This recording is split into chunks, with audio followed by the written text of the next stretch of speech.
Hi again. We're so glad you joined us on the Inside Track on Real Estate. Today, what you're going to get from our show is how to go green. And I don't mean green like the Grinch, or green like a green screen, or green like a green Christmas. Yeah, we've had a couple of those. Yes, we have. This is green like protecting the environment, saving the world, using less funds for maintaining your home, that kind of green. Yeah, so green is in. Green is in, except maybe not in Christmas. So we're connecting with you if you're watching or listening to this show live on the day that it is airing, which is December 22nd, right before Christmas. And we don't really want it green outside, and yet we have beautiful green Christmas trees. Yes, green Christmas trees, green bulbs, green Christmas lights, lots of green. Yeah. And so really the point is, how do we,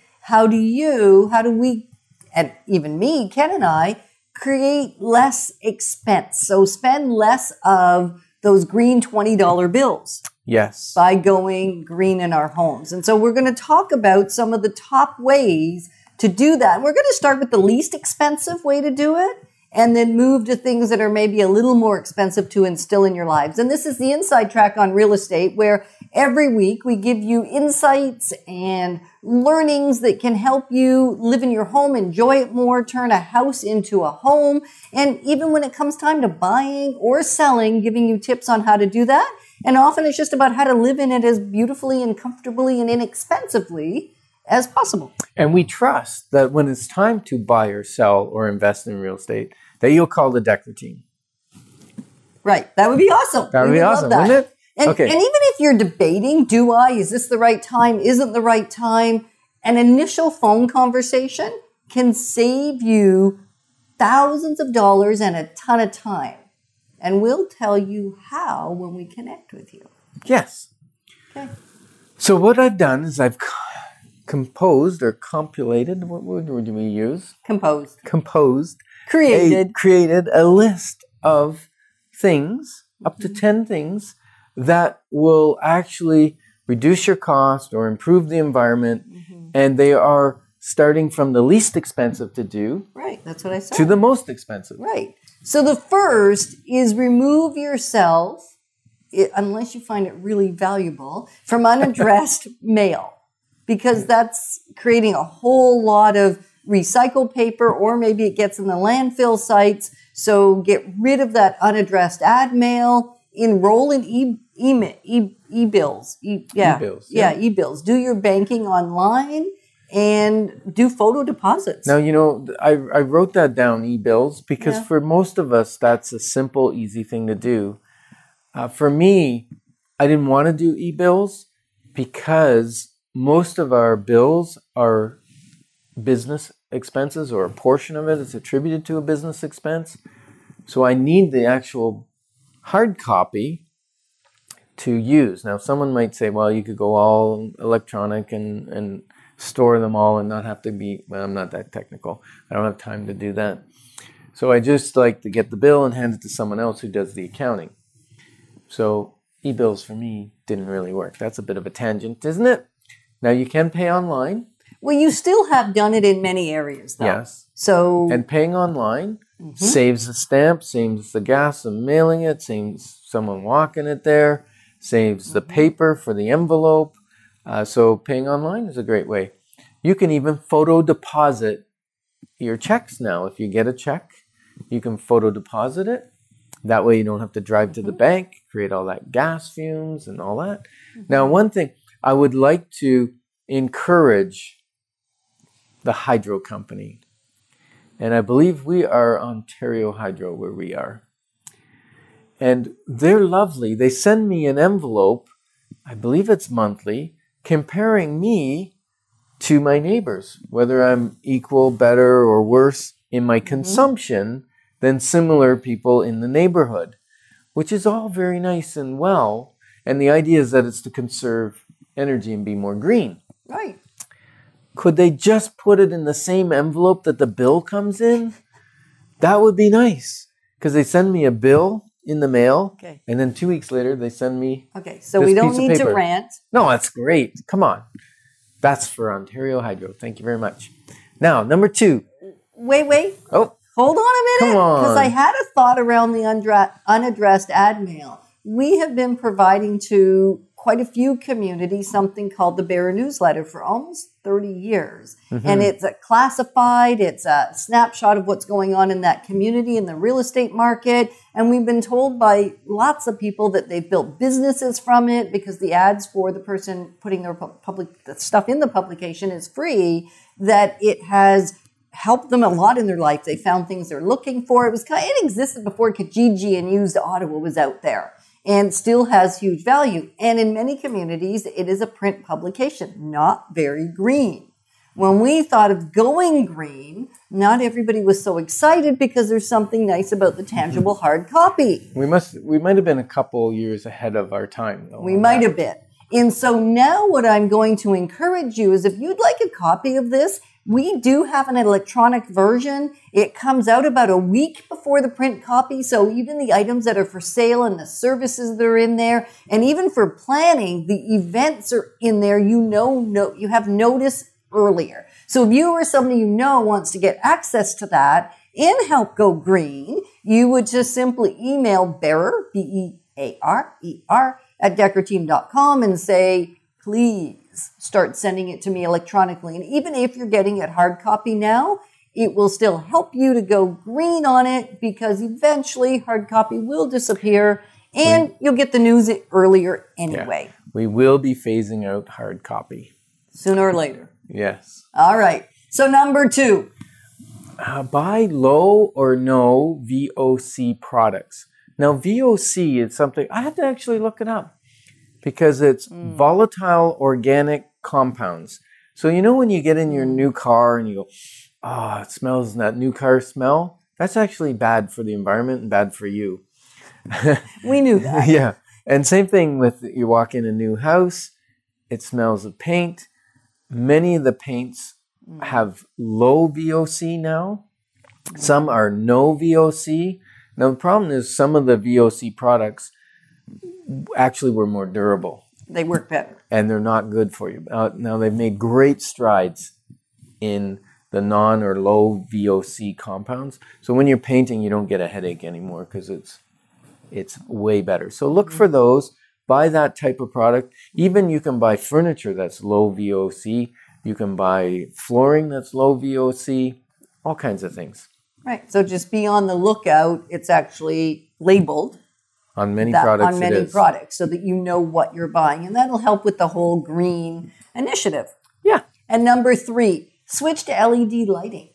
Costs a little more on the going into it, and yet what's amazing about it is lighting is, generally speaking, about the average household's 12% of their consumption around electricity, provided your heat is natural gas or oil or propane. Not part of that, you're not heating with electricity. If you're using electricity for your general lights and your household items, then it's a 12% of your total is generally attributed toward lighting. Yeah. And you can save, by switching to LED, you can save 75% of that cost. That's about 9%.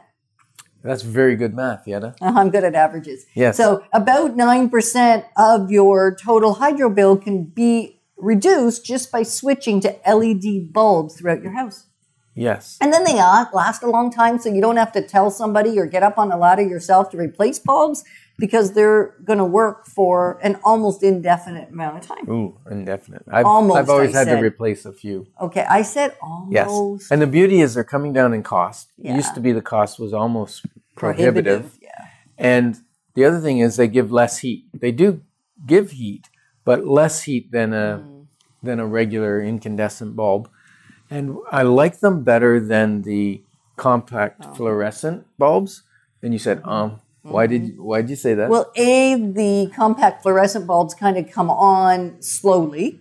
It's not instant light. They also seem to have a noise or a hum with them. They can. They're noisier. And why else don't you like them? I actually don't like the tone of the color. And with LEDs, normally you can buy a range. You can buy different color of LED, very bright white or warmer white. So you can buy colors. The other thing is the compact fluorescents typically contain mercury in them. And so when they break, you've got mercury in the air, that powdery stuff, and it's not the best for the environment. So now I haven't done the research on LED, whether they have, negative things as well. And yet that's my understanding. Well, and there's a lot less going into the landfill because it's a whole lot smaller most of the time. A lot of them are smaller. And you're putting them in a whole lot less frequently because the bulbs aren't burning out at the same rate. Yes. So an amazing thing to do. Number 4, the dreaded smelly composting. It doesn't have to be smelly. No, I know. And yet just either using the green bin or having a compost in your backyard and getting beautiful, rich soil out of it is very helpful. Takes a little bit of effort and worth the effort. Yeah, one of the things I looked up said approximately 30% of your garbage is compostable. And then if you added the paper to that, because paper is actually compostable, then it's more. And then if you added your garden waste, then it's significantly more. So the city's doing a great job. Way to go. Kudos to the city for picking up green waste every week, which is awesome. And if your yard allows you to have a compost bin at the back, then that's a fantastic way to not even have to worry about the truck picking up the green bin. You just put it in your backyard and you can add great rich soil to your gardens. Well, that's the beauty because you don't have to buy fertilizer. You don't have to buy anything. You can turn it into your soil in your flower garden or your vegetable garden, and now you got great fertilizer. So that's fantastic. That's like almost no cost except the cost of your time. Yeah, and the bin. And the bin. Well, and one of the things, most people put that bin at the very back of your yard. So in the winter, sometimes people don't like to trudge through the snow to get to the bin to put it in. And it doesn't really compost very well in the winter because of the cold. But it picks right back up in the spring. And you want to make sure you got a good bin that's sealed well so that the animals don't get in trying to get your food waste. Absolutely. Yeah. So number 5, seal cracks and gaps. There's a lot of wasted energy comes through cracks in doors, broken weather stripping, caulking that's damaged on the outside, even on the inside, because there's still cooler air works its way through the wall, and caulking your gaps and trims and that sort of thing, seals around your electrical outlets on the outside walls, things of that nature. On the inside of your house, though. Yes. The outside wall on the interior is what he's trying to say. Also on the exterior, and yet even doing it inside your house will reduce the loss of heat to the outside world. And really inexpensive. And help also in the summertime from an air conditioning perspective. Absolutely. Because the better your house is sealed, to a point, because if it's too sealed up tight like a drum, then it's a wet haven. So there's a balance here. And then HRVs can really help because then that's regulating the moisture in the house. Okay, so the next one, let's call it number 6, because I think we're going for 10. You think we can get 10 in this show? I'm sure we can give you at least 10. And know that every time we're sharing insights about a particular area, that we could be here all day sharing other things that you could do. There's 10, 20, 30 other things that you could do to also reduce the going green. And green is in. And you don't want to listen to us all day, I don't think.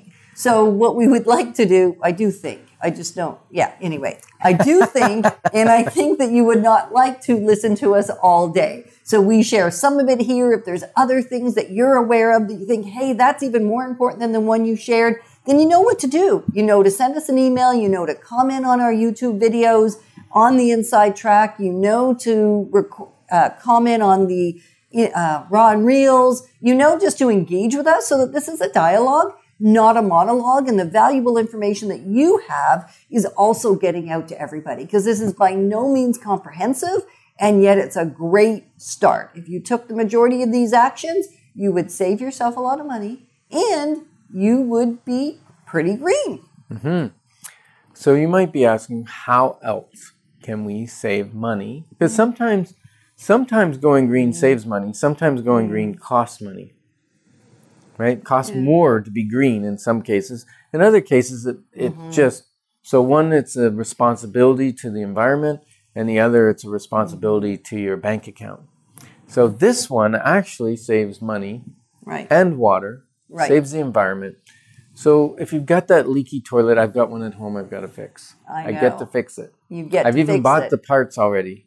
It's just a matter of taking that 20 minutes and changing out the insides because it's leaking. And it's leaking water. It costs money to buy water, and it costs money to get rid of water. And even if you're in the country, you may say, well, I'm not having to pay to get rid of water. Well, and yet you're still having to pay the hydro to get the water out of your well. So it's still costing you money, and it's really hard on your septic. Right. It's really hard on your septic if you have a leak in the country because there's too much water going into there, and it's not even water that's going to break down or help break down the rest of what is in your septic tank. So too much water in any situation is not good. So fixing those leaky toilets or even just a little tiny drip on a faucet. I once read, and it's been a while, so I can't give you the exact number.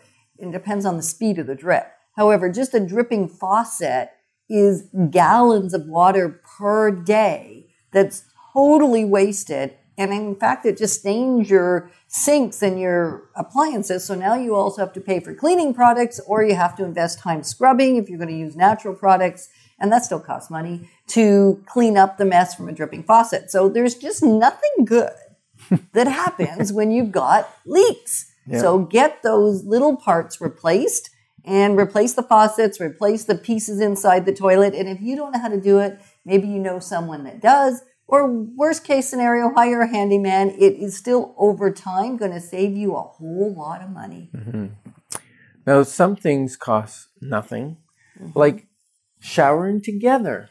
That or reduces water. Or having the kids bath together. You see, I move on quickly share a bath. from that. You could share a bath together too. Right. The kids have more fun.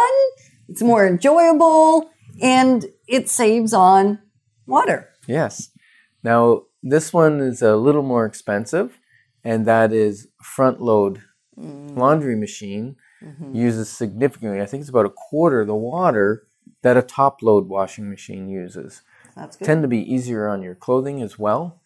And significantly less water, and I think less detergent too, because they use that high, what do they call it? High output, high energy? HP. HE. HE. Yeah. Anyway, that stuff. That stuff. HP is what you put on your steak. Okay. HE. And then also shower heads. You can get shower heads that actually use less water. And so low flow shower heads. No, you don't want low flow. You want low intake. You want high pressure, low volume. Yeah, that's it. I guess it's low flow. Yeah. I'll let you away with that one. See? That's good, right? But it's got smaller holes, so it still comes at you at a good pace. That's right. It's not that I said, I didn't say low pressure. Because I've been in some where you got to dance around to try and get wet. We don't want to be dancing. Well, maybe dancing around the shower is a good thing. Well, maybe. Anyway, so, and then hanging your clothes to dry. Does that save water? Well, it saves... Energy. It saves energy. Yes, so absolutely. It's part of this conversation around washers. And then dryers is just the way my brain connects the dots. It's very good. So hang the clothes to dry. Now, the towels come out a little stiff. Do you remember how fresh smelling it smells, though? If you do it outside. Yeah. Yeah. Outside, not inside. No. It creates too much moisture inside. Sometimes it's... And so what I'll often do is, even those hang to dry items, just a quick few minutes in the dryer just to get the wrinkles out, and then hang them to dry. And then they look good, they smell good, and it saves on energy. Yes, and the last one on water is those lovely rain barrels. Yeah. Get yourself a rain barrel, make sure it's sealed on the top and the downspout goes into it. The reason you want them sealed is so that they don't become a haven for mosquitoes and things. And then or other pests. Just hook a hose to it, and you can water your lawn, you can water your plants. You can fill water balloons in the summertime with them so that you can have a water fight. Would that really work? Yes, absolutely. Because there's pressure? Yes, it would work fine, especially those auto ones. Okay, I bet it works. We're going to have to try it. Okay, let's try it. I'm not 100% sure. You guys, okay, you guys call in if you've tried it. 613-860-4663. Call and ask for Yetta and say the water balloons work or don't work. Or you can do it on Facebook. Why don't you post on Facebook? Okay. We're gonna post on Facebook asking people whether that works, because my scientific mind thinks no way. I say it's something we're going to do in the summer, and I wouldn't necessarily recommend doing it December 22nd. This is probably not the best day to have a water fight. However, we do have this house that has this amazing 2-story foyer, and at the top is just a balcony. And I always say to the kids that come visit, come on up here, get a water balloon. When somebody walks in the door, just drop it. You always say that? I do. I tell the children that every time they come visit. Have you ever let one do that? No, but I'm going to. And it'll be on Ken. I think that would be fantastic. Because they're little, so how much mess can that make, really? Yeah, you'd be surprised. You can clean up the mess on the floor. Well, most of it will be on you. So it's all good. All right. So number 7, let's stay focused here. If I can't have a little bit of fun, you know that I'm not coming to work. I know. So if you want to work with the other, you're going to have fun. Because otherwise and we'll still be effective, we'll still be efficient, we'll still use our time wisely, be resourceful, and we'll have a few laughs and have a little bit of fun. Yep. And with you too. If you're going to work with me, we're probably going to stop for food somewhere along the way. All right. I can do without food, it seems. So there we go. Yeah, you'll starve if you're working with Yetta. Number 7. Pack a lunch, folks. Pack a lunch if you're working with Yetta. My out-of-town clients tell me, in fact, that they love the way I care for them because we bring a snack pack in the car, we've got water bottles, we have a little cooler, and then when they need, we do stop at a restaurant and we do stop at rest stops. And so it's really not that bad. There is a plan. We do. We have a plan. And we have a plan to finish the show with the green items. And so number 7 is an electronic thermostat. Mm-hmm. Now, they have come a long ways because I personally hated electronic thermostats because I would program it, then the battery would die, I'd lose my programming, or I would change when I'm going to be at the house and I'd have to go in and override it, and then I forget to turn it back. It was a problem for you, wasn't it? It was a big problem for me. It was really, really a big problem until I found a Nest. And I think there's other brands as well, but a Nest thermostat, I like it, one, because it's round, it's cute, it's pretty. It lights up when you walk by it. It knows whether you're home or not. It turns down the heat if you haven't been home for a while. And it automatically starts to, well, it doesn't start. It automatically memorizes your habits, so you don't have to program it. You simply come in, turn the heat to where you like it, turn it down when you leave, turn it up, and after about a week, it starts doing it all for you. And you can also do it from your phone. Yes. He loves that part. So he knows we're going home and the thing's going to be cold because you got to turn it down. No, you didn't turn it down. It goes down because it knows we're not there. I know, but sometimes I turn it down even more than you let me. Because that's just... That means you're reprogramming it. Yep. That's my gig.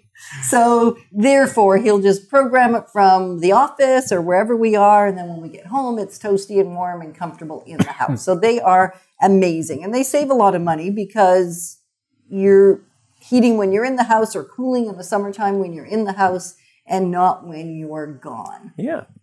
And they're a couple $100, but it's been well worth it. Yeah, it has. And he's not exasperated anymore. So even just from my life enjoyment, the enjoyment in my life, it's helping. And just a second here, because it's making my life more enjoyable too. Because when you get one of those personal summer waves around you, we don't even talk about those. Yeah, personal heat wave. Okay.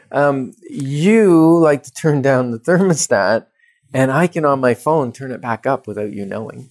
All right, so insulation, getting some insulation, additional insulation in the attic, upgrading your level. Now, there is a point where your cost, it doesn't meet a return. Law of diminishing return. Yeah, that's the one. Yes. Law of diminishing return. And then, of course, when you're adding insulation, also make sure that you keep the ventilation effective and going. Or increase your ventilation. Yep. Because if you've got, sometimes the attic space is 40, 50 degrees warmer than your house temperature because the sun's beating down on the shingles. Especially in the summer. In the summer, yeah. And so if you got good ventilation, it helps with your cooling costs. Right. And then hot water tanks, turn them down a little bit. Yeah, but not too much because when you go to fill your bathtub, you don't have enough hot water. Okay. Turn them down so it's not scalding because a lot of the water that sits in hot water tanks is hotter than it needs to be. And then also and you're even heating like 40, 60 gallons. Right. And sometimes you're away for a week and you've heated that water for a week. Right. So even if you're gone for an extended period of time, you can turn off your hot water tank. I know lots of people that do that. Yeah. And then also turn down your tankless so the temperature is not quite as hot. No, don't turn down your tankless. A little bit.